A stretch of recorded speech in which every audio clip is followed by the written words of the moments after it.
Good evening and welcome to Scotland at 7.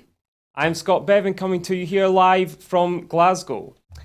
We are joined today by Fatima Joji of the Aberdeen Independence Movement. Hello, Fatima. Hi there. Can you hear us? Yeah, sorry about that. Thank you for having me. That's no problem at all. So first, with the coronavirus update. As of 2 p.m. today, a total of 2,193,315 people in Scotland have been tested through NHS Scotland labs and UK government regional testing centres since the start of the pandemic. Of these, 1,929,605 have been confirmed negative. 263,710 have tested positive. There are 2,999 new cases of COVID-19 confirmed by a test, although not everyone with the virus will display symptoms, and not all those with symptoms will be tested. There are 5 new reported deaths of people who have tested positive. The number of patients in Scotland who have died from complications caused by coronavirus COVID-19 infection now stands at 7,706. This number only includes those who have died having received a positive test for the virus in the previous 28 days. Of the people who have tested positive, 177 were in hospital last night, 17 of whom were in intensive care. As of 8 am this morning, 3,695,303 people had received their first dose of the COVID-19 vaccination, and 2,631,533 people had received their second dose.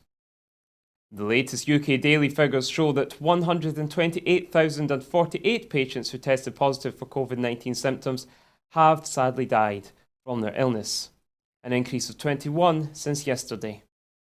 This number refers to deaths in all settings, not just hospitals. To Brexit now then, the damaging legacy of Brexit to the Scottish economy has been highlighted once again.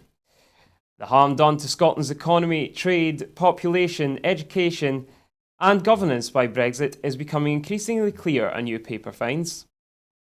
Travellers from Scotland and the UK to the EU are set to feel the latest Brexit bite, the SNP has said today, after a major phone operator confirmed the return of costly roaming charges. Roaming charges across the EU were scrapped earlier. However, Boris Johnson's damaging Brexit deal left the door open for the charges to be brought back post-Brexit.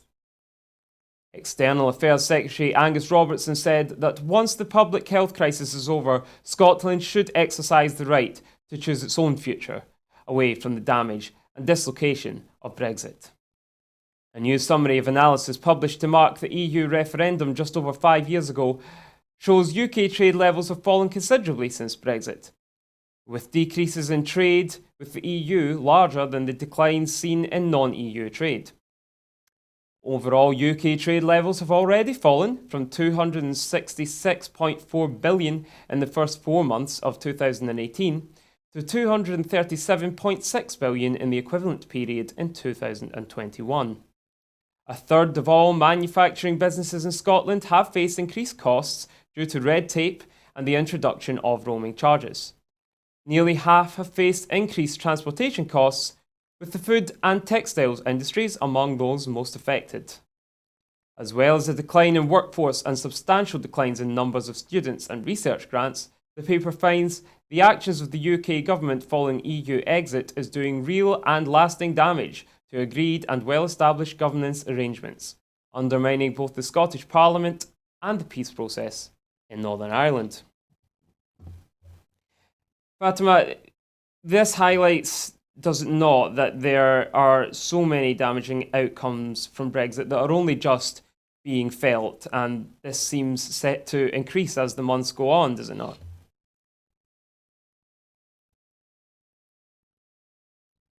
Fatima.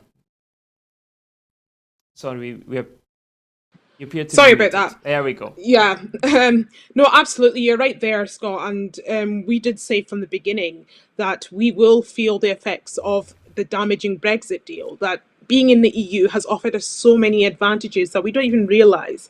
And Brexit now has just shown us how much we're losing. We've seen research and statistics showing that Scotland's economy would be hit really hard, with cities such as the one I'm in, Aberdeenshire, seeing a lot of damaging impacts to our local economy. We're seeing, for instance, in the Banshire, Bucking Coast, the damage that's been done to farmers and fishermen who work there as well. So this is just the beginning, and the fact that we haven't been traveling much because of the pandemic. We haven't really felt the impact, the real full impact on our travel arrangements. Just now, as you said, the roaming charges are being introduced. That's it's going to make our lives really expensive just to be able to operate within Europe as well. So it's not only impacting businesses, it's impacting families, individuals, and we're going to see it just hurt every aspect of our ability to live within Europe due to this damaging deal. And it's interesting that the people who are going to be least affected are the rich and privileged people. It's going to hurt the working class. It's going to hurt minority people the most. And these are the people who haven't had much say. Scotland as well has been consistently undermined in Brexit talks. So we are seeing ourselves having to address the twin shocks of Brexit and COVID. We always say the twin shocks because Brexit is a significant shock to our way of life now with the consequences that we're seeing. So sadly, it's just the beginning. We're just seeing a very small snippet of the harsh reality that is about to come. And the only way, as you mentioned, Angus Robertson saying, is the only way for Scotland to be able to recover from these shocks and to be able to have the most benefits to our economy is for us to be able to choose our right to our own future and get back into the EU to enjoy the benefits and privileges of being a member of the European Union as an independent Scotland. Within an independent Scotland, then, of course, we wouldn't automatically become part of the EU. How long do you think that process would take before we would regain EU membership post-independence? Well, obviously, I don't have an exact timescale, but if we look at other independent countries and how the process they took to enter the EU, and not to mention that we're already seeing a favourable response to Scotland rejoining the EU, I don't see any unnecessary delays other than what is necessary for us to be able to secure our membership back in the EU. So I would assume that as soon as we gain our independence, we can begin negotiations to re-enter the EU and sign up to the terms of the agreement of being a member of the EU. So while I can't give an exact timescale, I don't see it being delayed as long as it's not necessary to do so. Brexit only won by a very small margin on one day in 2016, and polls both before and since have not shown a majority for Brexit, and polls have shown that the majority of people think that in fact it's not going very well. Do you think that there are a lot of Brexiters who regret their decision in 2016? Absolutely, because we need to remember that a lot of people who voted for Brexit based their decision on lies. So a lot of people who voted for Brexit thought that it would save 350 million that we'd be able to use to fund the NHS, and that's not happening. So that's their vote gone.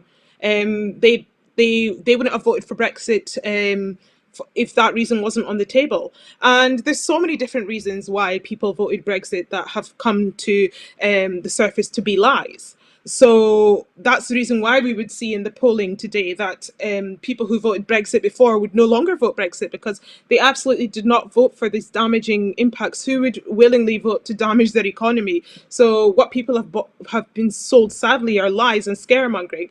And hopefully that wouldn't happen in future. And we're better prepared to make our own arguments for rejoining the EU, because I think it's a case of us having to live through these consequences and living through the damage that we are able to draw comparisons and say this is what has happened. So clearly these are the reasons why we need to get back into the EU. So I think it's making our case to rejoin a lot easier.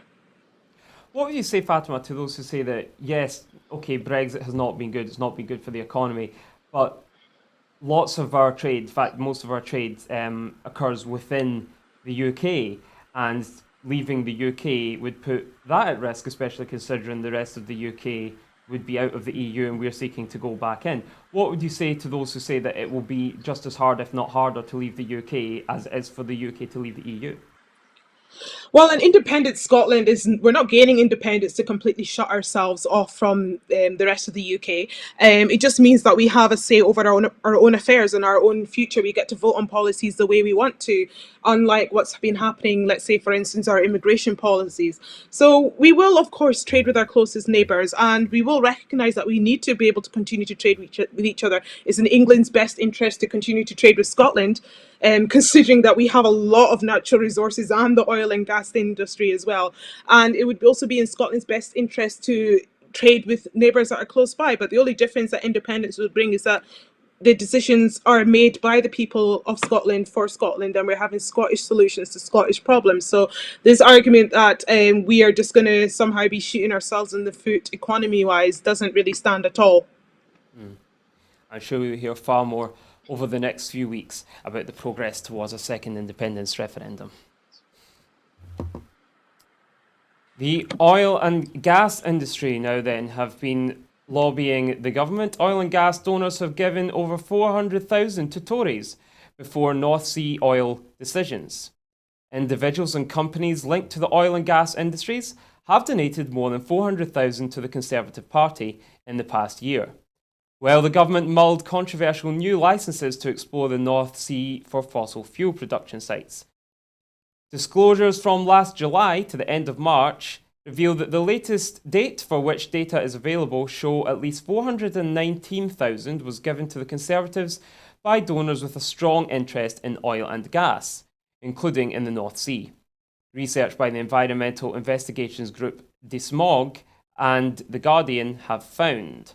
The donations include 200,000 from Balmoral Group Holdings, an oil and gas technology and services specialist, among numerous other big business figures within the industry. The donations came as the government deliberated the future development of the UK's lucrative oil and gas fields in the North Sea. A review was formally opened last September.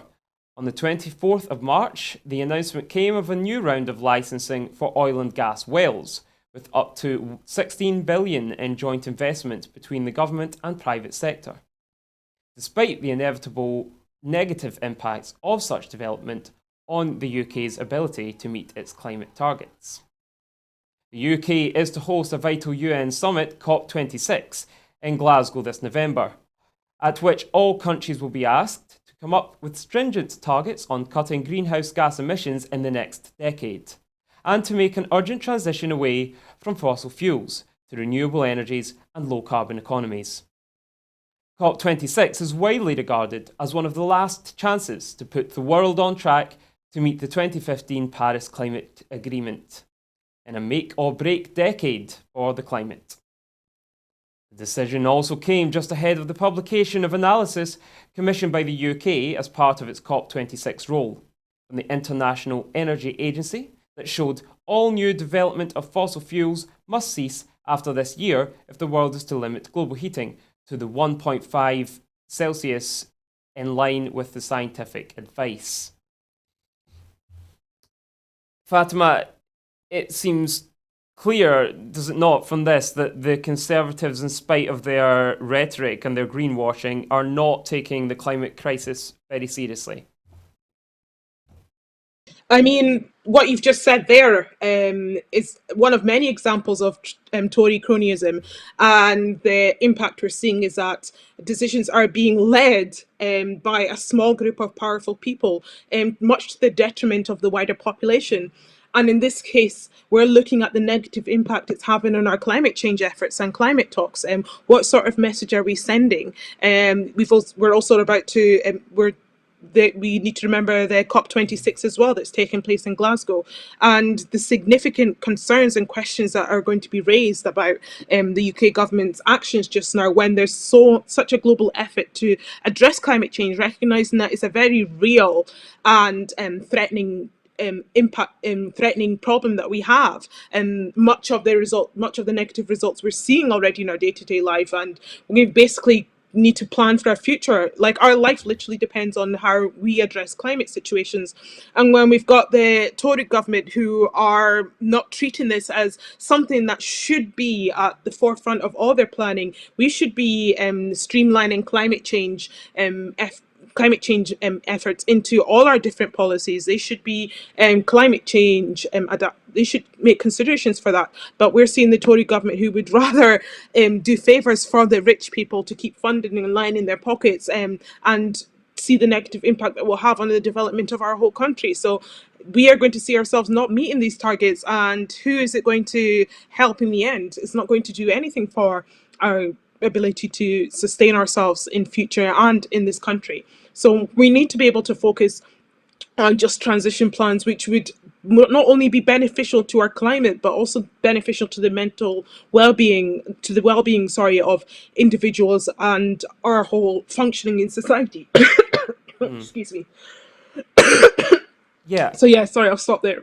Yes, I mean, climate activist critics, of course, might say that the SNP is also not particularly critical themselves of the oil and gas industry, and that their involvement there also puts the climate at risk. Do you think that's a fair assessment?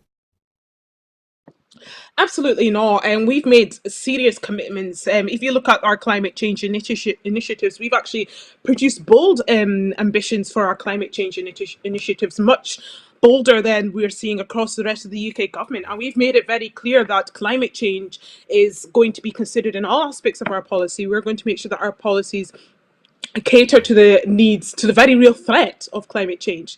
So we are taking this very seriously. And as for concerns that we're not doing a lot for the oil and gas industry, we recognise that it's very important to work with the oil and gas industry to be able to ensure that a just transition is working in accordance with what we need to do for climate change. And we are negotiating these talks. We are going through and ensuring that a just transition, the impact is not felt on workers. We are putting measures in place to ensure that a just transition will be able to happen and be of benefit to everyone involved in the sectors that most people will be impacted. So no, absolutely, we're taking this very seriously, and it's certainly something that should be. Yeah. COP26, of course, is taking place in Glasgow in November, but we are being represented by the UK government rather than the Scottish one. Do you think that the Scottish government may be a little undermined by the fact that it's being held in Glasgow, but we don't really have our say?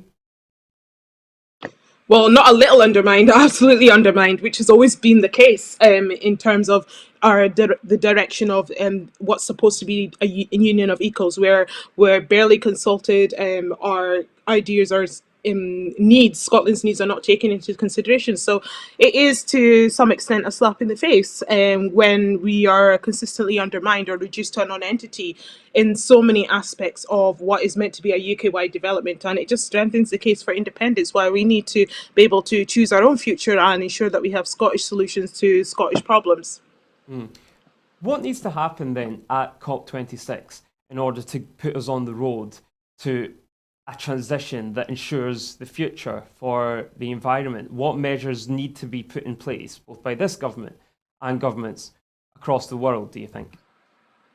Well, we certainly need to ensure that we commit to what's been proposed by the G7 and the UN development goal recommendation, UN development recommendations, because we've got the Sustainable Development Goals, which are a very good framework for us to be able to follow to address climate change. So we need to ensure full commitment, and that includes holding the UK government to account on what it has been doing. So these sort of things need to happen. We need to ensure commitment to the proposals of the G7, the SDGs, and the UK government needs to be held accountable. I'd like to see these things happening. We will have more COP26 news over the course of the next few months. UK Treasury has allocated £28.1 billion additional funding to devolved administrations since the start of the pandemic.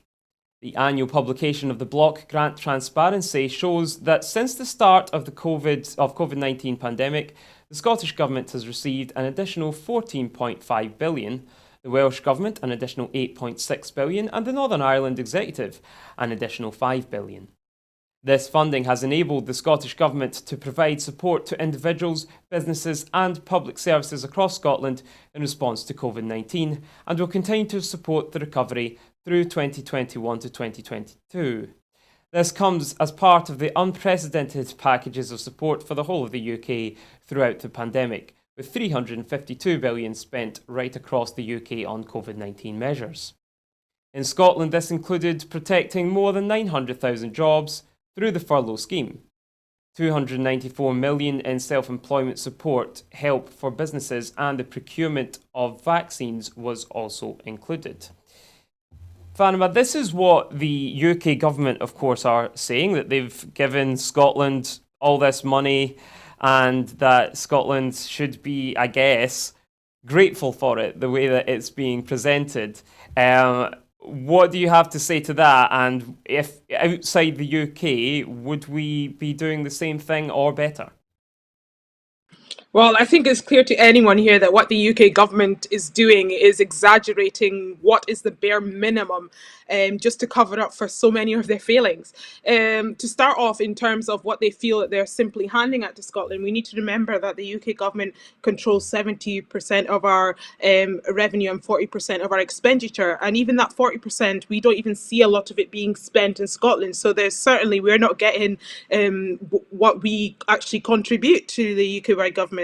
And if we were independent, we'd certainly be able to have the levers and the powers to do more to support people. We have been consistently begging this UK government to extend the furlough scheme when they stopped it, which has had a significant impact on the way businesses have been able to operate. And then for them to come and say that, oh, this is what we're doing, is just for them to throw all these figures to mask their failings and the fact that Scotland gets way less than what it gives to the UK Treasury. So this is a fool's argument, and certainly one that not many of us are buying. So no, we are not receiving handouts, and we have contributed so much more and deserve so much more, which we're not getting.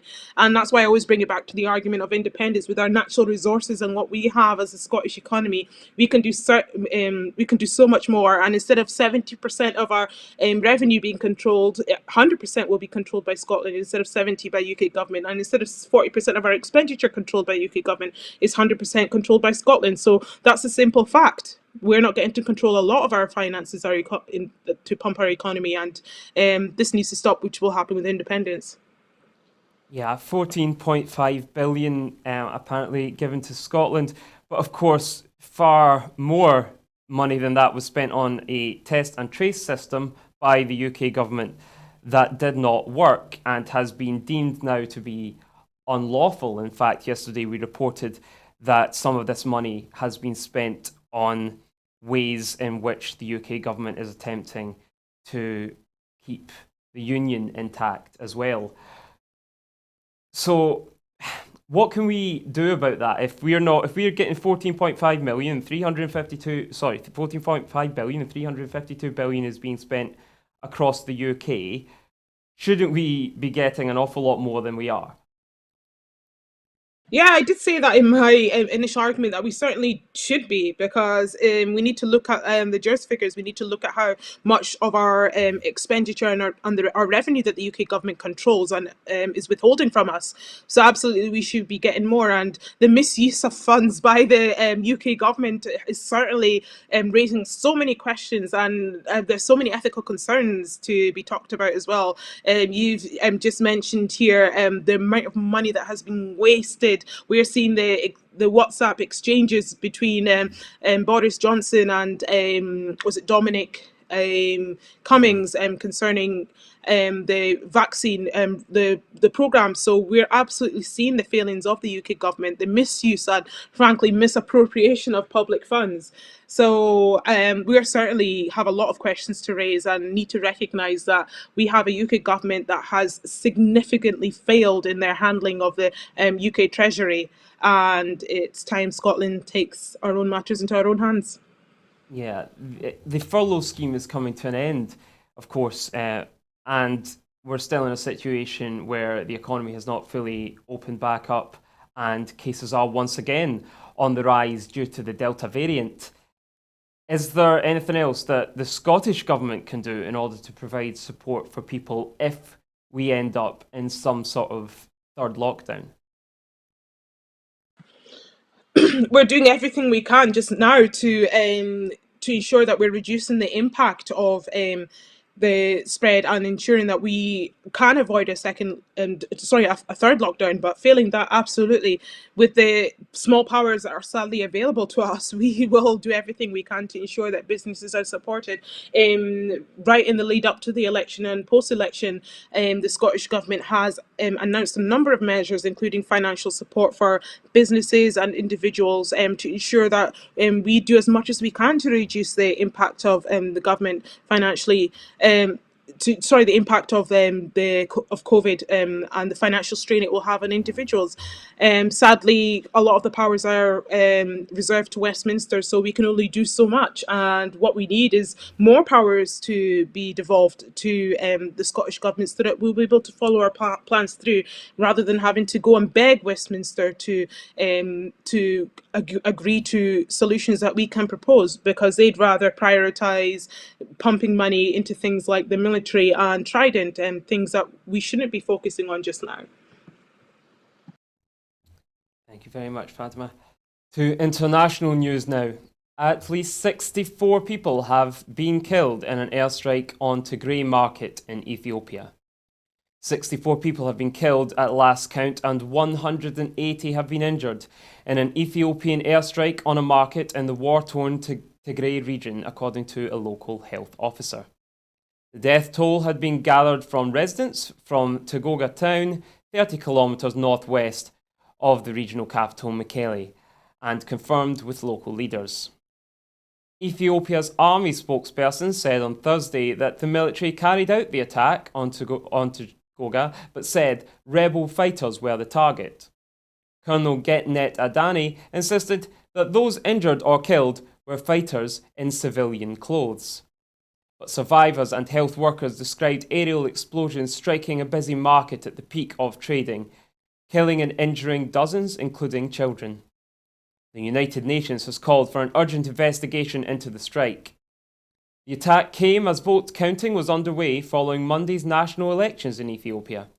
However, the conflict in Tigray meant that no vote was held there, and the region has seen an upsurge in fighting in recent days. Prime Minister Abiy Ahmed sent troops to Tigray in November to oust the dissident regional leadership, promising a swift victory. But nearly 8 months later, fighting continues, which has triggered a humanitarian crisis, with the UN warning that 350,000 people are on the brink of famine. There are shades here of some of the events which we have been talking about that happened in the 90s, of course, in Bosnia and in Kosovo, in that region. This is something which the UN is, of course, right to speak out about, but what can they do about it? What should they do about it? In terms of humanitarian crisis, to be honest, I can't really comment on the situation directly, because I don't know much about what's happening, to be honest. There's so much sadly going on in the world that I have been able to look at what's going on in every country. So apologies, my answer is going to be very brief here. But in terms of the role of the UN, it's about peacemaking and ensuring that in terms of when they are able to intervene, that they reduce the scale and the impact of any conflict, which can certainly spill into neighbouring areas, and in order to ensure that we reduce the scale of the creation of refugees and lasting impact. So this UN certainly has the powers and the modes to be able to do something, and I can only hope that they will be able to ensure that in situations like these, when we are on the brink of seeing a humanitarian crisis in any country, that preventative measures would be in place, and that there's certainly no bureaucracy or politics preventing that from happening. Yeah, as we say, 350,000 people are on the brink of famine. At the same time, the Conservative government are pulling the rug up in terms of financial aid and other kinds of humanitarian aid to other nations in the wake of Brexit. Is this something that you think the Scottish government will be saying something about? I can certainly comment on what the UK government is doing in terms of aid. In a world where we're seeing a lot of global crisis and in the midst of a COVID pandemic, for the UK government, there's certainly a wrong time to be cutting aid, and for the UK government to be doing it at this time with no with no strong enough justification for doing so is a complete failing on what we as a country would expect our leaders to ensure that we're doing, which is providing our assistance especially when we're able to countries abroad, and to be able to assist to reduce the scale and the impact of any humanitarian or world crisis that's happening. Of all things to cut at this time, it has been aid, and it just goes to show the priorities that the Tory-led UK government has, and all their priorities are wrong at this point. When it comes to assisting the poor, the working class, the cuts always start there with them, and rather than them actually addressing the fact that we are seeing so much corruption and issues in the cronyism and assisting and the tax evasion from rich people. For them, it's cutting the support to working class and poor people. So certainly, what the UK government, Tory-led UK government, has done with the aid has raised so much questions about our moral contributions and our what you'd expect for us. The bare minimum of support we should be doing on a global stage. It's not even much that we contribute. It's just 0.7% that has been the figure for our foreign aid spend, and during a pandemic, with no justification that no one can really buy, is certainly a failing and frankly a disgrace. It's such a shame in this day and age for the UK government to do so. Yeah. When you attack a market, a busy market, you are attacking civilians, not combatants, aren't you? Absolutely. A busy market, you're certainly going to see civilians there, no matter whether you feel that you're targeting some combatants, whether you can identify some combatants there. You're going to a place that's going to be really hugely populated by civilians. So, absolutely. There will be casualties, and I don't buy things such as a unintended consequences or things like that, because you certainly shouldn't be hitting heavily populated areas where civilians frequent. So yes, absolutely. Yeah. To Canada now then. 751 unmarked graves have been discovered by an Indigenous group at a former residential school in Canada. An Indigenous group in Canada's Saskatchewan province has found the unmarked graves of 751 people at a now defunct residential school, the group has said on Thursday. This is the second such discovery in the past few weeks, which comes after shockingly similar revelations were found to have taken place in the British Columbia region of the country last month. The Catholic Church, which ran the Marival Indian Residential School, about 87 miles from the provincial capital Regina, removed the headstones, according to Cowess's First Nation chief Cadmus Delorme. This in itself is a crime in Canada, and Chief Delorme told reporters that the area is now being treated as a crime scene. According to Canada's Truth and Reconciliation Commission, which published a report that found the country's residential school system amounted to cultural genocide, a cemetery was left on the Marival site after the school building was demolished. Countless families were torn apart when Indigenous children were forcibly inducted into these residential religious schools throughout the 19th and 20th centuries. The last Indian residential school did not close its doors before 1996. Often when we come across things such as this, heartbreaking, devastating things, it's tempting to say, well, it was a long time ago, that doesn't happen anymore. As I say, the last school didn't close until 1996. This is something which is within living memory, isn't it? No, absolutely. And the fact that recently we are seeing that we're seeing reports of what's being discovered just now just goes to show that these actions will stay with us. As you said, these schools were operating mostly in the 19th and 20th centuries, but today it's still, the stories are still going to be fresh in many people's minds, and whether the stories have been told through generations of families, repeated through them, there's going to be some connection. Some families would still be feeling the impact of what has happened through their family tree. So it's really sad. And I saw a headline that that really made this situation heart wrenching, because the headline said, where you have cemeteries instead of playgrounds in schools. And that really puts into perspective the horrific history. A school where we see playgrounds there for children to enjoy, and we're hearing a lot of laughter, but instead it's cemeteries and young people, young bodies being found. I think I read somewhere that bodies as young as the age can be determined to be as young as 3. Like the yeah, so it's a horrific history that Canada absolutely needs to confront and cannot hide from.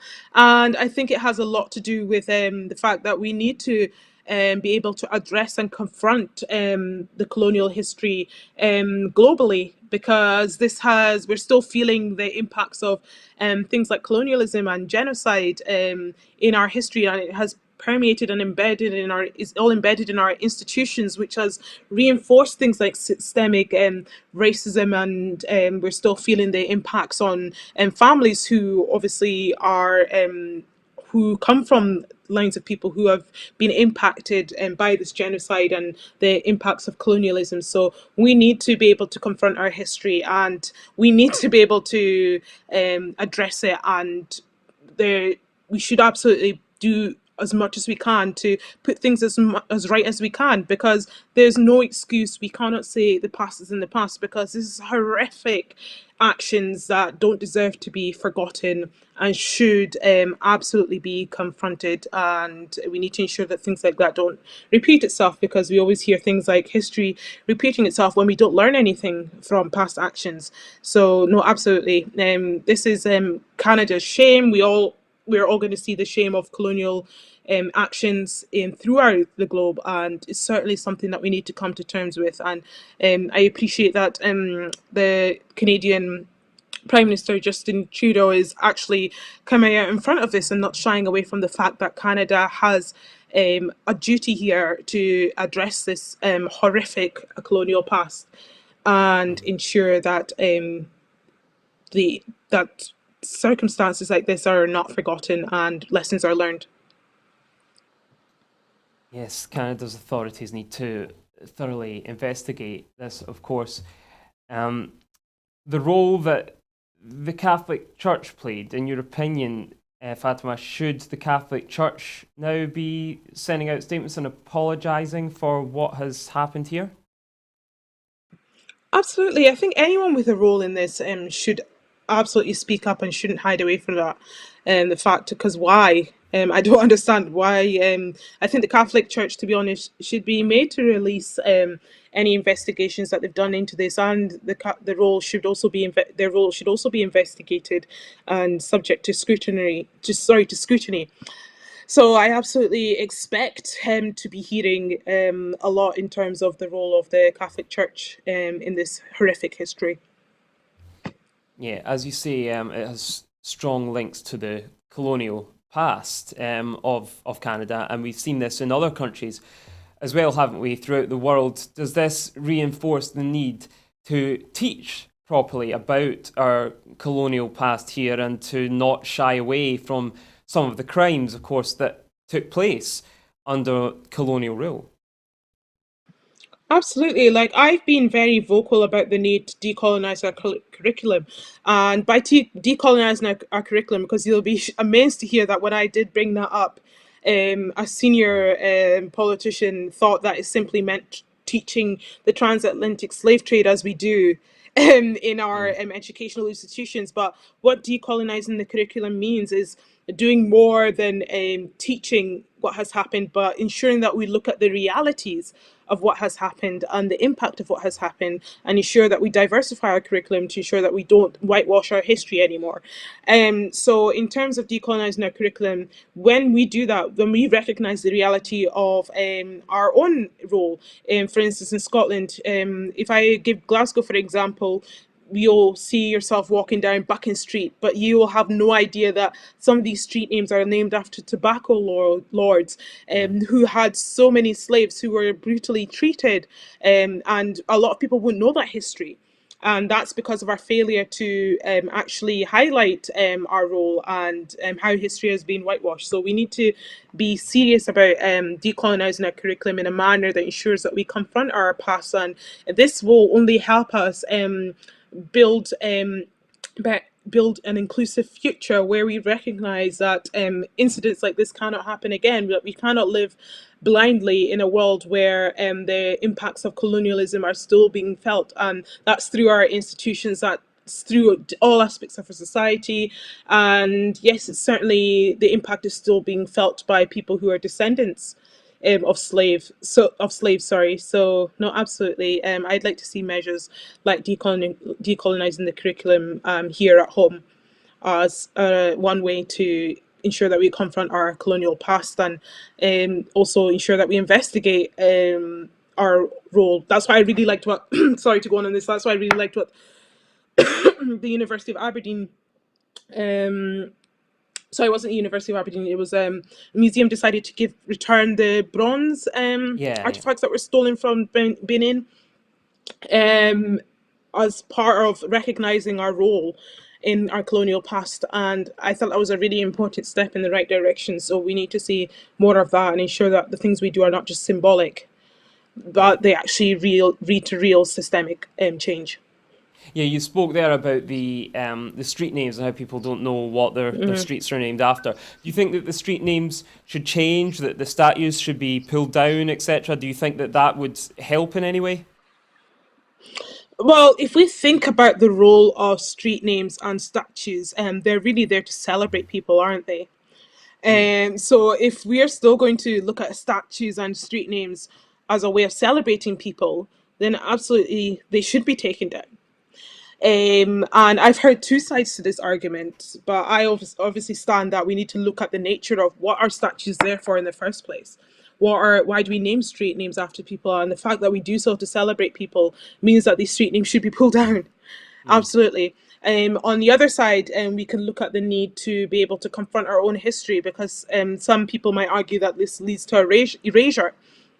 So what I'd rather suggest is things like statues. I'd like to see them taken down and replaced with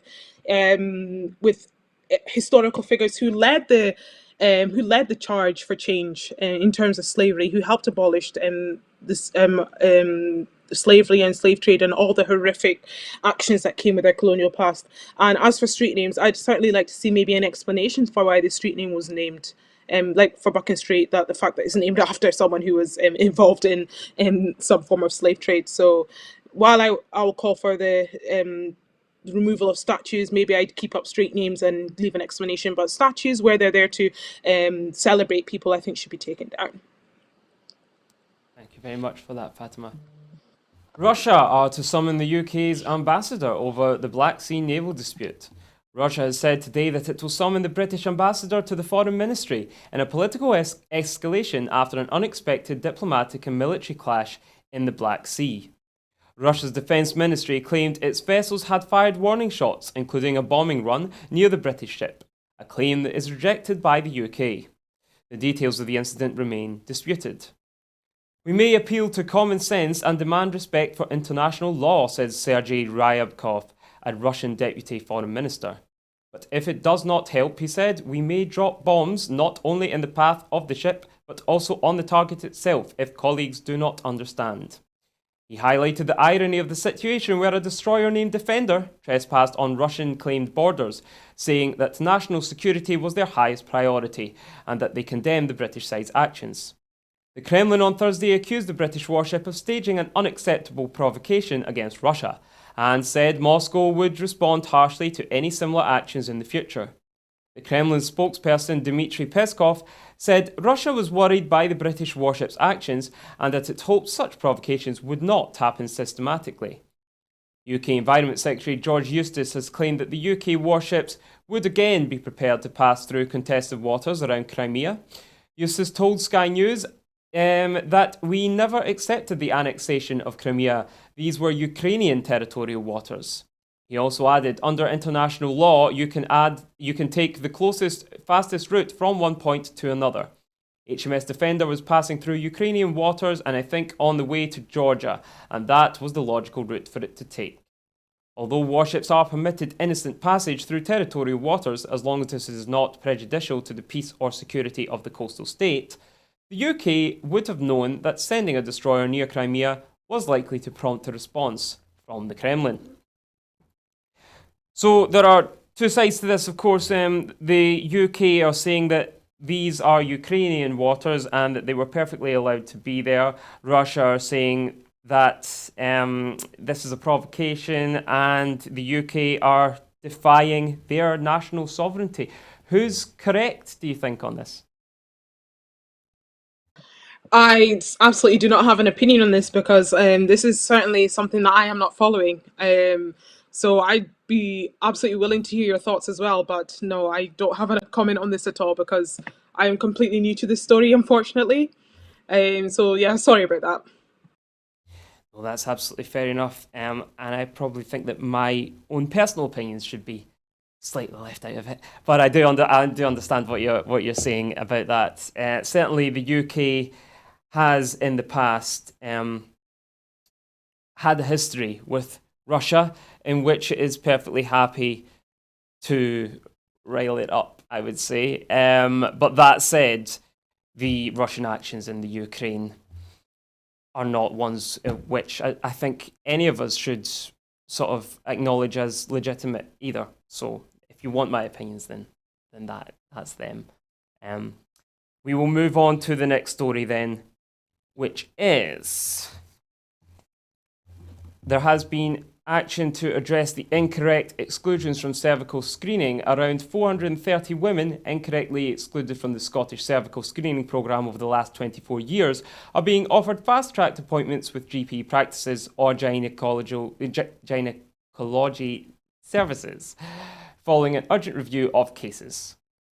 An issue came to light during a routine audit of cervical cancer data in a single NHS health board. This found that a small number of women had been excluded from the programme some years ago following a hysterectomy, but had unfortunately subsequently developed cervical cancer. Sadly, one of those women has died. Most hysterectomies involve the removal of the cervix, following which there is no further need for cervical screening. However, a hysterectomy can be performed in which part or all of the cervix remains, in which case the person should continue to be invited for cervical screening if they are within the eligible age range. Unfortunately, an urgent review has found that some of these women were excluded from the programme in error. The Scottish Government and Scottish Cervical Screening Programme have launched a national review and acknowledged the distress this will have caused, offering their sincere apologies. NHS health boards have now written out to all those known to be affected, as well as some where records of the procedure they underwent are not conclusive, and will be offering appointments appropriate to suit their individual circumstances. Further work is underway to review the records of those who had what is referred to as a subtotal hysterectomy before 1997, and to determine the risk of anyone else having been incorrectly excluded from the programme. NHS health boards will write to anyone who requires further investigation. This is a bit of a failure, is it not, Fatima, of the NHS in Scotland? I'll start by saying that I welcome the Scottish Government's efforts to look into this clear failure here. And I think it's part of a wider problem when it comes to women's health, how we are far behind in these situations, considering that people who should have been invited to take up their screening have not been. So we're finding a situation where women's health, progress in women's health is so far behind, where if you look at the fact that this is a society and that has been built by men for men, and women's issues have been sidelined. So this significant failing has sadly seen so many consequences when it comes to advancements in women's health and healthcare needs for women. So I certainly welcome the Scottish Government looking into this, and I'm determined to see measures to ensure that women's health is research into women's health is given a lot more investment and time that is needed to ensure that we bring it up to the standard that it should be in this century. Yes, on the topic of women's health, new legislation has been introduced on mesh removal. The cost of private surgery to remove transvaginal mesh will be reimbursed under a proposed new law. The Transvaginal Mesh Removal Cost Reimbursement Scotland Bill will establish a scheme which will reimburse those who have paid privately to undergo mesh removal surgery. The costs in each case are estimated at $16,000 to $23,000. To ensure patients receive treatment they have confidence in, a procurement process to allow appropriately qualified surgeons outside of the NHS to bid to perform removal for patients in Scotland is underway and will shortly conclude. This will complement the complex pelvic mesh removal service already established in NHS Scotland and is intended to allow everyone affected to get the treatment and care that they need. So this is good news, isn't it, Fatima? Going from something where the NHS has perhaps not been up to scratch, this is something in which we can celebrate, yeah? Yes, because we saw that that many women have been left with painful and life-changing side effects, and it's part of my previous argument of the issues we have concerning women's health. And it's absolutely right that women should be reimbursed for the removal of mesh implants. So it is a welcome initiative. It is a welcome move, and I hope to see that issues like this are. Certainly more needs to be done in terms of looking at women's health and the impact of certain measures that are in place for women's health as well. I've been looking at, I've heard a story by a well-known BBC journalist, Naga Manchetti, who described her own experience with an implant. I think in particular it was an IUD, and she described the horrific pain that she had been through. And understandably, it's not a side effect that many people feel, but it's something that women sometimes are expected to tolerate. And the fact that it was only in 2018 that mesh implants were stopped, and now women are having to pay, some women paid privately for the removal. So it's absolutely right that women who have had to do that are reimbursed, and we need to consider going forward women's health and the impact of measures that are in place and the scale of some of the side effects that some women have to endure, because it's absolutely not okay. Some things shouldn't be accepted in terms of women's health. So I look forward to progress being made in this area, and I absolutely welcome this new measure to reimburse women who have had to pay for them to be privately removed. Yes, absolutely, as do I, and as do, I'm sure, the majority of people in Scotland. Impact of alcohol minimum unit pricing now. Research has been published by the Public Health Scotland as part of the evaluation of the Scottish Government's minimum unit pricing. It's shown that those who have accessed alcohol dependence treatment, fewer are consuming very low-cost alcohol. Structured interviews were carried out with adults entering treatment services in Scotland and Northern England at 3 different points. 6 months before the implementation of minimum unit pricing, 3 to 9 months after it was implemented, and 18 to 22 months after its implementation. Public Health Minister Mary Todd said these initial findings are crucial in better understanding how minimum unit pricing has impacted on those who drink alcohol at harmful levels.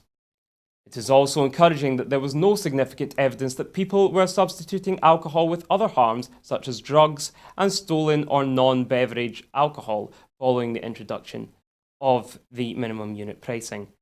Last week, we saw total alcohol sales in 2020 reported as falling to their lowest level for 26 years.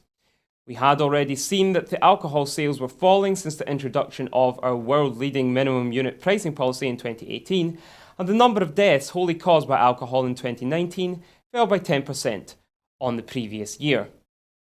This is something that we have touched on before here at Broadcast in Scotland, but minimum unit pricing is something that was actually quite controversial when the SNP government decided to bring it in, wasn't it? But it seems to have had a positive effect.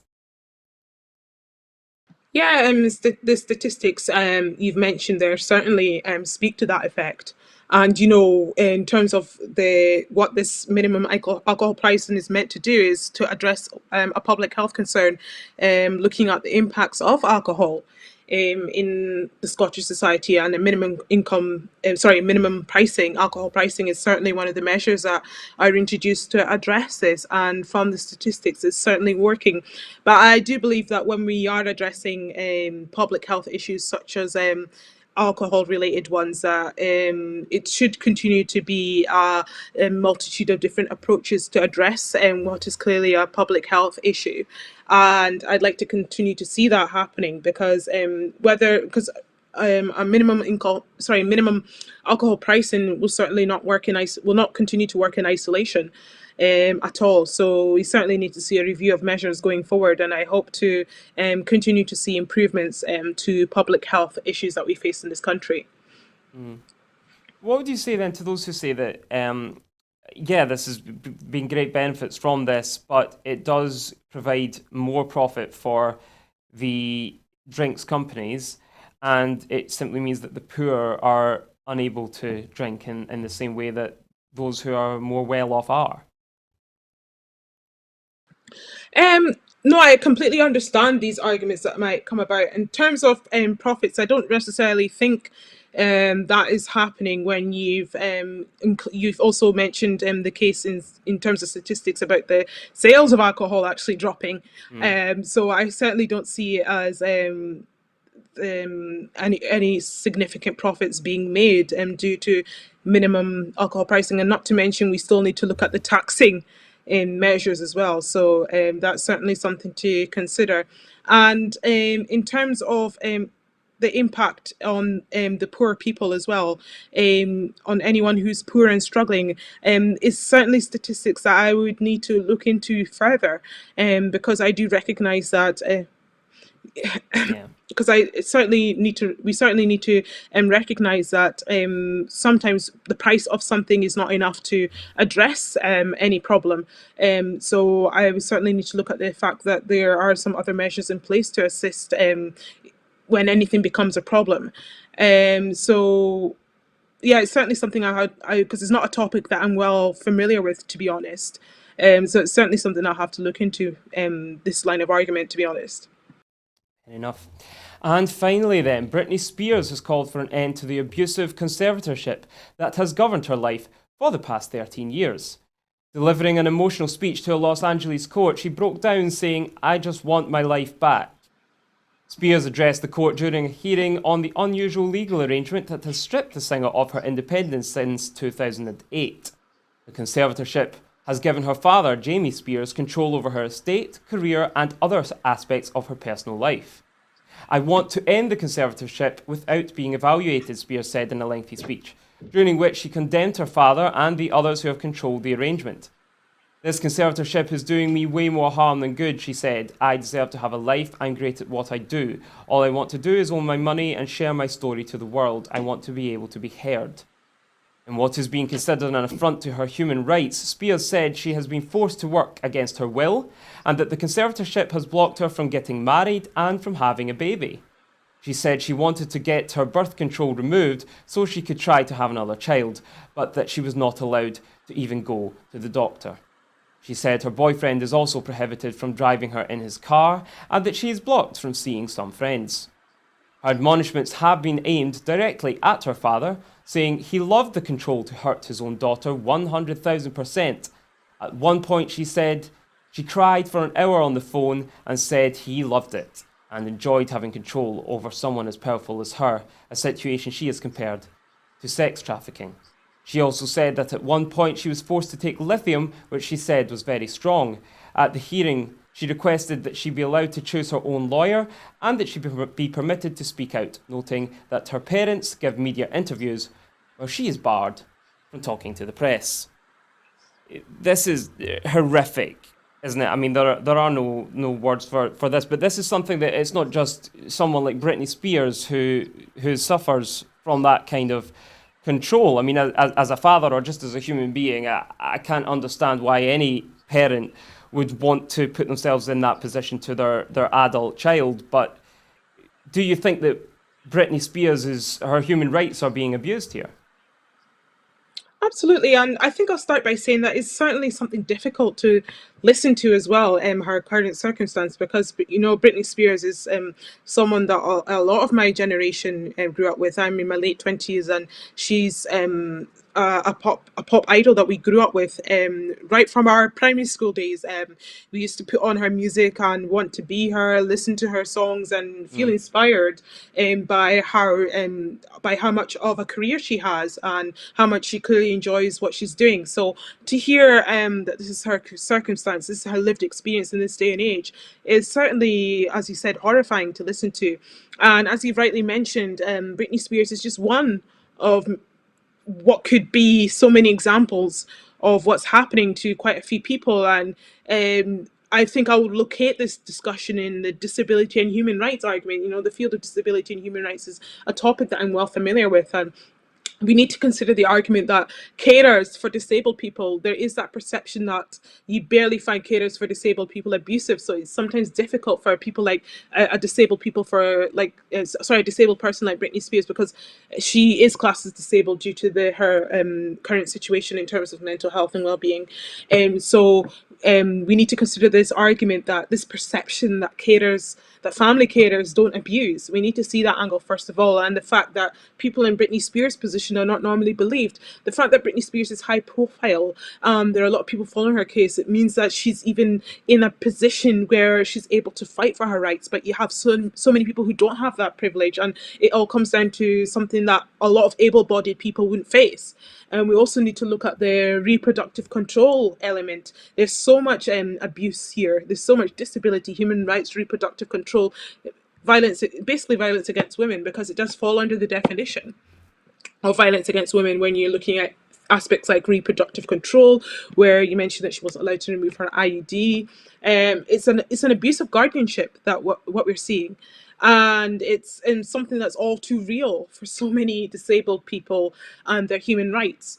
And I think Britney Spears' incident will hopefully raise, as long as we continue to recognise that Britney Spears' experience is not in isolation, we could be able to ensure that we do something, we learn from this experience, and the role that carers have and the responsibility they have into the disabled people they care for. So I'd like to see us be able to focus on that, ensure that disabled people have more rights in these situations, because it's such a sad reality, and many people their outcome is not as what we're seeing as Britney Spears. We will never hear what they face, and sadly they will not be alive to be able to get to a place where Britney Spears is seeing herself.